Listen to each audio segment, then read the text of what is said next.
இன்னைக்கு நாம பன்னீர் லவர்ஸ்க்கு ரொம்ப பிடிக்கிற ஒரு ஸ்பைசி ட்ரீட் தான் பண்ண போறோம். இது ஸ்பைசி ஷெஸ்வான் பன்னீர் பால்ஸ்.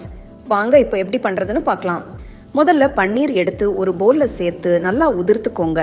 அதுல ஷெஸ்வான் சாஸ், உப்பு, கொத்தமல்லி தழை, மைதா மாவு, சோள மாவு எல்லாம் சேர்த்து நல்லா கலந்து சின்ன சின்ன பால்ஸை உருட்டிக்கலாம்.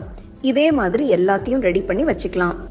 இப்போ இன்னொரு பிளேட்ல கொஞ்சம் சோள மாவு வச்சு இந்த பால்ஸை லேசா சோள மாவுல டஸ்ட் பண்ணி வைக்கணும். கடாயில எண்ணெய் விட்டு சூடானதும் இந்த பால்ஸை சேர்த்து மீடியம் ஃப்ளேம்ல கோல்டன் ப்ரௌனா பொரிச்சுக்கோங்க. இப்போ வேற ஒரு பேன்ல எண்ணெய் விட்டு நறுக்கின பூண்டு, நறுக்கின இஞ்சி, பச்சை மிளகாய், வெங்காயம், பச்சை குடமிளகாய், சிவப்பு குடமிளகாய் எல்லாம் சேர்த்து வதக்குங்க.